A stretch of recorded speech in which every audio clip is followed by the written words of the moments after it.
Welcome to this Sheldrake-Vernon Dialogue. I'm Rupert Sheldrake, and I'm here with Mark Vernon. Hi, Rupert. Hi. Hi, Mark. What we do in these dialogues is talk to each other. We meet fairly regularly, and we talk about things that we're thinking about and which we want to discuss with each other. And these are not pre-scripted or prepared. They're just our actual discussions. They're just the kinds of discussions we have when we're not recording them. What we're going to talk about today, I hope, is a subject that was brought up by someone who listens to our podcasts and who wrote in saying, requesting that we had a conversation on the subject of hell. And at first I thought, well, this would be too difficult to do. And I thought about it, and I thought, actually, it would be a really interesting thing to discuss. And so, Mark, what I thought, just giving a kind of historical background, I think you know more about this than me, and you're a psychotherapist, so you are more aware of people's individual hells than I am. I won't make the link and ask why our listener thought of hell when he was listening to our dialogues, but nonetheless.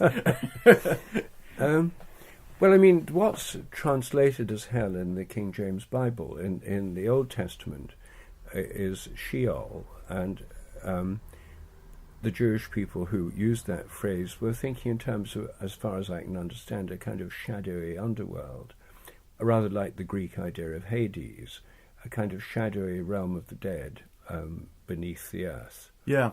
So, if you're really interested in the biblical and the New Testament words, David Bentley Hart's recent translation of the New Testament is really good here, because he keeps distinct the three words which are often just translated as hell in the New Testament. And there's Sheol, there's Gehenna, and then there's Hades. And so these are quite distinct sort of notions. And the way that I understand it is that at the time of the New Testament, so the beginnings of Christianity, there was a growing sense that the individual would stand, be judged after life, and that depending on how they lived, as it were, the quality of their soul would determine where they went next.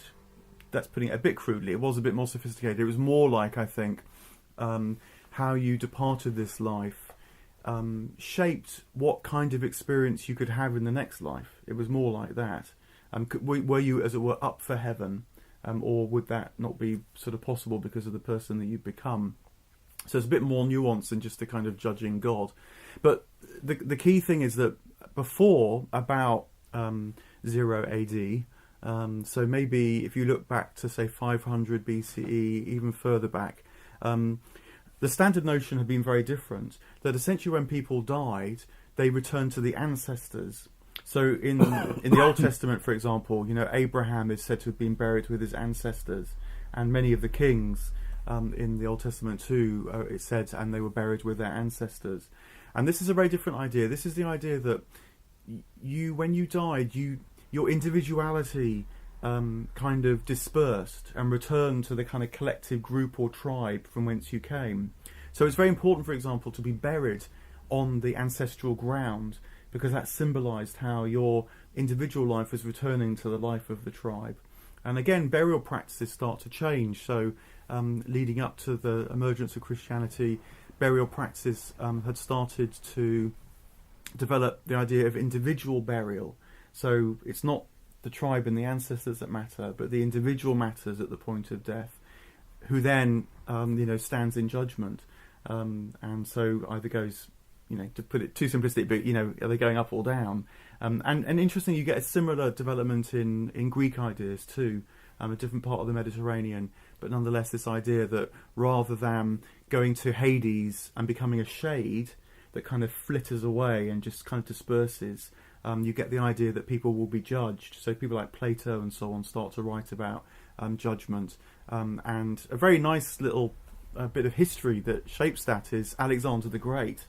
Because Alexander the Great modelled himself very much on Achilles from Homer. And he would have known that when Achilles' great friend Patroclus died, Achilles is said to have gone to Hades and been deeply distressed because Patroclus had become a shade and was just sort of flickering away. And Achilles realised that he would never see Patroclus again. Patroclus was returning, as it were, to the background life from whence he'd come.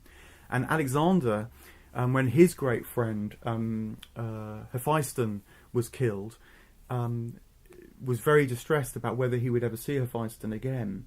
But when he asked the gods, he was delighted to discover that Hephaestion actually was living on in the afterlife. And so he would see his beloved friend again. And so in those two different stories, you've got the movement from the idea that when you die, you return to the ancestors and you cease to be in any individual sense, to the idea that when you die, some kind of identity carries on and the quality of your life afterwards is shaped in some way by your life now. So that's a nice sort of change, and you get the emergence of hell with that, or Hades, Gehenna, Sheol, these kind of different ideas. But if we look back, 2,000 or 3,000 years earlier than that, in ancient Egypt, there was clearly an idea that certain people, not necessarily because of the quality of their life, but because of their status in society, would go up into heaven. I mean, the whole point of the tombs and that enormous technology of death that the Egyptians had, mummies and so on, was based on the idea that the soul of the pharaohs would be projected up into heaven. They also had a judgment where they had scales. There are pictures of them in Egyptian tombs where they'd be weighed. So clearly, although these emerged much later in Christianity and in Greece, they were not original ideas. They'd been around for at least 2,000 years, maybe more, in the context of Egypt, which had a big influence on both Judeo-Christianity and Greece. Yeah, I mean, that's absolutely right. So the story is a similar kind of development, but because in Egypt, and I think also in Assyria, these are very hierarchical societies, that had existed for millennia, where broadly the idea there is that similarly there weren't individuals, but what happened was people had a sort of collective identity, and particularly in the person of the pharaoh. So what happened to the pharaoh really mattered. What happened to individuals only mattered in relation to the pharaoh. So, when you get the early pyramid texts, they're addressing initially just the pharaoh, and then gradually over the millennia of Egyptian civilization, there's a sort of broad democratizing effect, you might say. And as you come down the social strata, more and more people start to worry about the afterlife. So you get the early period where you have the pyramid building, which only a pharaoh could do, and it only mattered to a pharaoh. But then maybe 500 years, 1,000 years later, you start getting a lot of wealthy people who could build their own personal tomb. They develop the Book of the Dead, which again is part of the kind of democratizing process. Originally, the spells and so on that you needed, and the weighing of the heart, those things which you mentioned, they were just in the pyramids. They get translated into papyrus text, the Book of the Dead, or the Book of the Stepping into the Day. And so gradually there's a sense that the individual's status after life mattered, not just the pharaohs. So it's a sort of different story, but a similar kind of development. And that the individual would start to worry about where they might go next, not just the ruler. And of course also the pharaoh saw himself as being reborn in the next pharaoh as well. So the kind of Osiris and Horus myth. The old pharaoh became Osiris, the sort of the father god, the paternal god who died, and then was reborn in Horus, the son carrying it on. So you get both a kind of vertical aspect that mattered with the pharaoh, as well as the horizontal aspect through time. But broadly speaking, this sort of democratizes is the word that's normally used. And so more and more people start to worry about what's going to happen to them after death as well. And so then Christianity takes further this process, because the idea is that Jesus ascends and opens the way for all his followers to ascend into heaven, and those that don't still go down, as it were. So would you see that? I mean, it looks to me like a direct continuity of the Egyptian process. Yeah, I think in many respects, I think we've touched on this before in previous conversations, that the genius of Christianity was to truly democratize what had been part of older traditions. So you get the sense of, it's broadly in St. Paul, this idea that everybody should have access to the mysteries that previously had been to limited groups, and particularly elite groups, and that the point about everybody having a personal relationship to Jesus was that they too could have a direct anticipation of the resurrection that would be theirs, rather than just the kind of elite pharaoh and the secretive priests, as it were, who knew the Osiris rites before. So I think Christianity is part of this kind of continuity process, so that now, as it were, everybody worries, if they worry at all, about what's going to happen after they die. But what puzzles me is how this idea of the shades, Hades or Sheol, is you're going back into the ancestors, you're dissolving away, you become a shade. And then with early Christianity, the early form of Christianity, you have the option of going up. But then the idea of hell as a place of punishment, where you're sort of devoured. I mean, all these images of pain and suffering, you're devoured to the jaws of hell. It's like being eaten by a predator. Or you're in flames and punished by the flames of hellfire. Where all that comes in, because by the Middle Ages there's already this kind of imagery. And oddly enough, it continues right to this day. I was talking recently to Larry Dossey, who, as you know, is a holistically minded doctor who grew up in Texas. And he told me that when he grew up in a small town in Texas, in a Baptist family, he was terrified by these endless sermons and stories about hell and the punishment and the guilt and the fear. And then when he had his baptism by total immersion, there was an enormous sense of relief, because he felt he'd now been spared all this pain and suffering that his imagination had been filled with.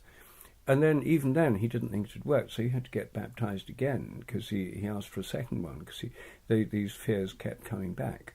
Now, you know, I was raised Christian in a Methodist family. I went to an Anglican boarding school before I became an atheist, and then went on a long journey and found my way back. But you know, I've been to hundreds of sermons, maybe thousands in my life, and I've never ever been afraid of hell or had people tell me about hellfire, or this has never been a reality for me in a kind of normal English Christian background. So what's going on with these images of hell? A lot of people turn against Christianity because they say it's all based on fear of hell. It's never been my experience.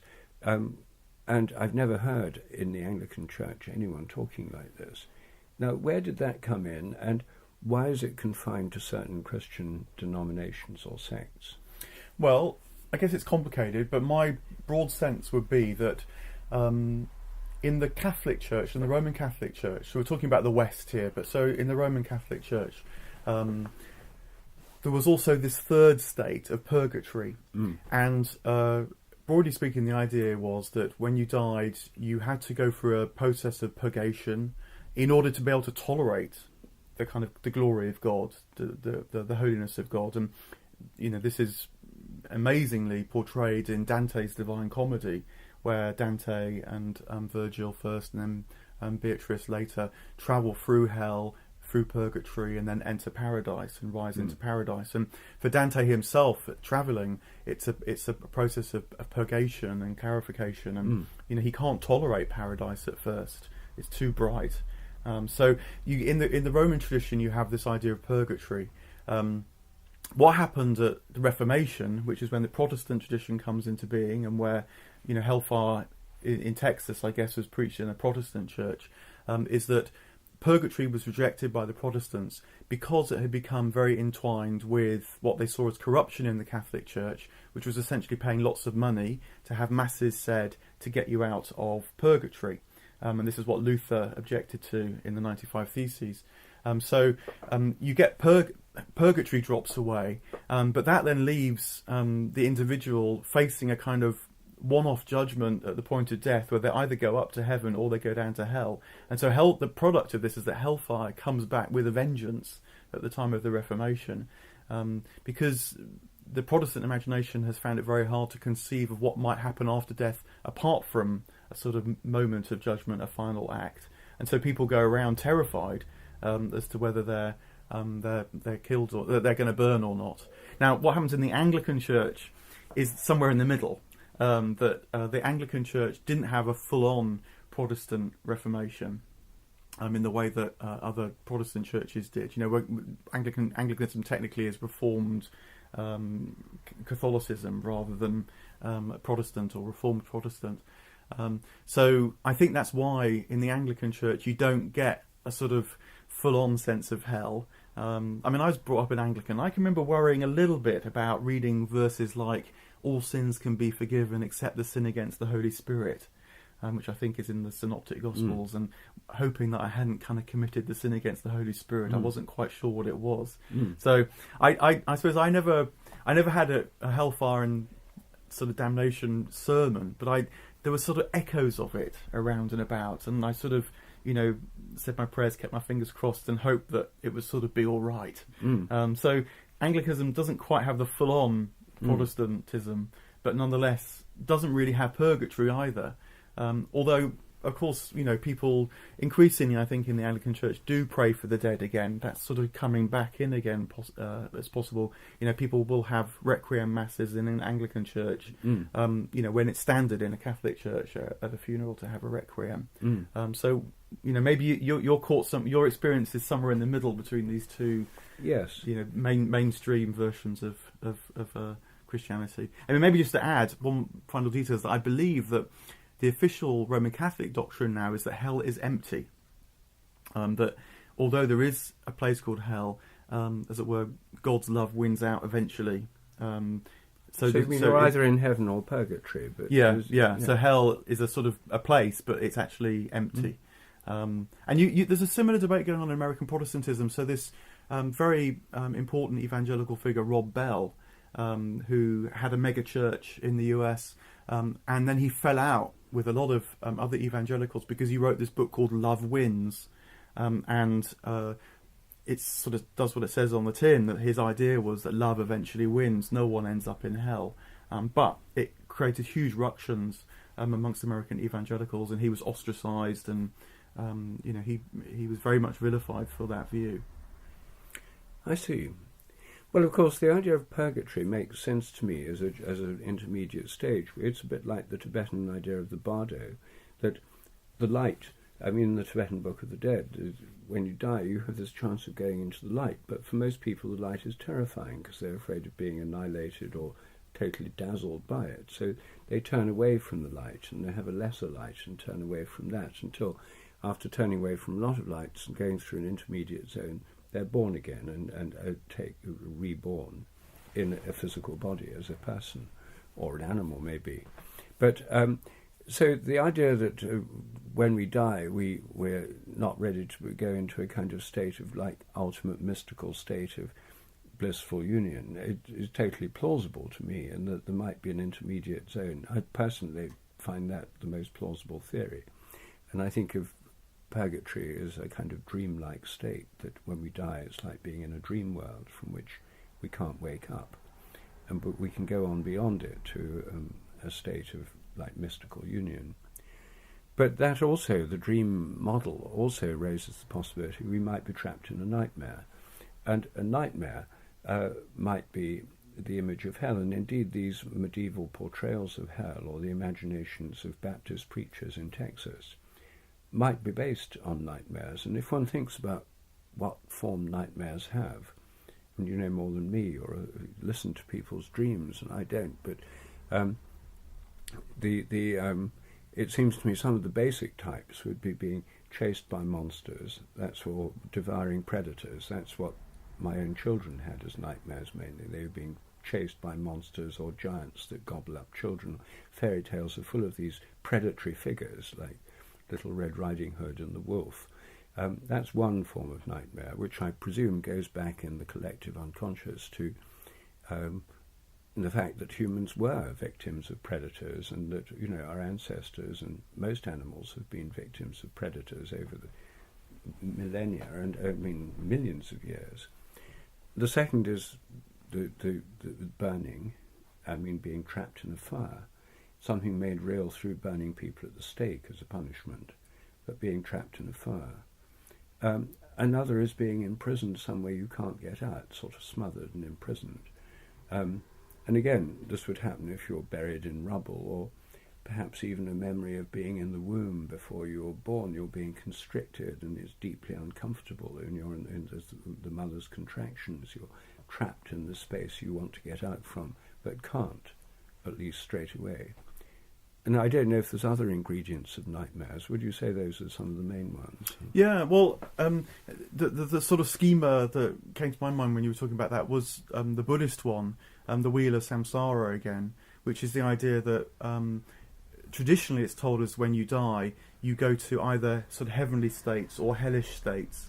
But what a lot of modern Buddhists do now, and especially in Western Buddhism, if they have a psychotherapeutic influence, is that they interpret these as kind of psychological states that people can actually enter into in this life. So some people live in very hellish states. I mean, one that's often talked about is the realm of the hungry ghosts. And this is the idea that whatever you try and take in life never satisfies you. It leaves you sort of perpetually hungry. And this can be mapped onto psychological states that psychotherapy has talked about as well. And then there are more paradisical states where you just, as it were, enjoying the pleasures of things all the time, and no questions about life seem to come to mind. It sounds like quite a nice zone to be in, but the trouble with the paradisical state is that nothing can change. Everything just sort of stays the same. So in the Buddhist typology, the best incarnations are actually the human incarnations, because then you have some chance to work on yourself. You can make choices, you can realise you've made mistakes, things can sort of develop. And similarly in psychotherapy, that maps onto the idea that taking some time out to reflect and to work out what's going on, that is what makes change possible, rather than just kind of repeating your life without even hardly realising. So I think that there are different schemas that where nightmares, dreams of various kinds do map onto older traditional notions as to what happened after death, whether that be going into paradise or whether that be going to hell. And Dante too, you can read Dante very much as a kind of psychological journey as much as a metaphysical journey, and the different circles of hell, the different tiers of purgatory are very much associated with different states of mind, whether that be pride or lust or greed. In hell you're locked in pride, lust and greed, which is why there's no hope. Abandon hope will enter here in hell. There's no possibility of change. Whereas in purgatory, people are suffering these things, but they know that they're working it out. They're being released from what had locked them on earth, and so they'll be able to enter paradise at some point. It's very interesting how there's a kind of a cross between this life and different states in this life, as opposed to the next life, a more linear kind of notion. I see, yes. But has someone done a kind of taxonomy of nightmares, though? Because these presumably would be the hell-like states that people that are deeply afraid of. I mean, there's a sense in one way in which they may be worked out today is because people don't hear sermons about hell. Most people don't go to church or hear any sermons at all. But horror films and it seemed to me to be one way in which these scenarios are worked out. And you've got science fiction dystopias where people are trapped in sort of appalling dystopic worlds. You've got vampire films where you're trapped by predatory monsters who, Dracula and people who suck your blood. You've got sort of disaster movies of one kind or another, vast inundations, like huge floods. You've got the aliens invading from outer space, sort of terrifying creatures who can destroy civilization as we know it. Maybe that's the way in which these hellish imaginations are worked out today, and which fill people's minds and in turn fuel their nightmares. Yeah, well, in psychotherapy, the chap most closely associated with all this is Jung. It's not so much a taxonomy, but using Jung's notion of archetypes will be the way that it's done. So the dream of being devoured might be related to the archetype of a devouring parent that couldn't, for example, let their child grow up and become an individual in their own right, but was constantly sucking the life out of the child in order to feed their own inadequacy. The parent that couldn't let the child be an individual. The sort of developmental psychology is mapped onto the archetypal ideas that then might manifest either individually in dreams or collectively in films. But I think that you're pointing to films is really fascinating, because in a way, films are, as I think you're saying, films are serving the purpose that perhaps religious mythology traditionally would have done. You know, that a medieval person would have gone into a great cathedral and might have experienced the cathedral as well as representing a whole cosmology, a whole, as it were, map of the cosmos, with, you know, the stars on the roof being the heavenly realms, and then maybe the judgment scene above in the arches representing the hellish realms. That might also have sort of been experienced as a depiction of their life, as it were. They might have been drawn to different parts of the cathedral depending on where they were in life, and of course different saints too have different kind of qualities. Some of the saints are more associated with light, others associated with fights and battles. You know, so whereas now I suppose we kind of pick our movie, you might say, and you know, some of us want to go and see a vampire movie that somehow connects with us, and so vampire movies became very popular, or maybe the sci-fi, more utopian movies, which are much more like maybe the heavenly realms. You know, certainly Star Trek is often depicted as a kind of more perfectly functioning version of human society, for example. So why these films are so popular does make sense when you think about how they might be connecting, first of all, with our own inner life, which of course is active and turning over the whole time, but maybe also they become ersatz version of heavenly realms and hellish realms as well, in a world that otherwise doesn't really quite know what to make of life after death anymore. Yes. I suppose one puzzle is why people so want to go and see horror movies that are frightening. I mean, they're designed to be scary. They're designed to play on our fears. They're designed to play on the idea of ghosts and spooky things and things that go bump in the night, and ruthless predators and serial killers who have us in their power, and you know, psychopaths, and presumably they must give people nightmares. I mean, they do me. If I go and see a scary film, I find it quite hard to sleep after seeing it. I mean, I don't watch many films myself, but they have a powerful effect on me, and I imagine they must do on lots of people.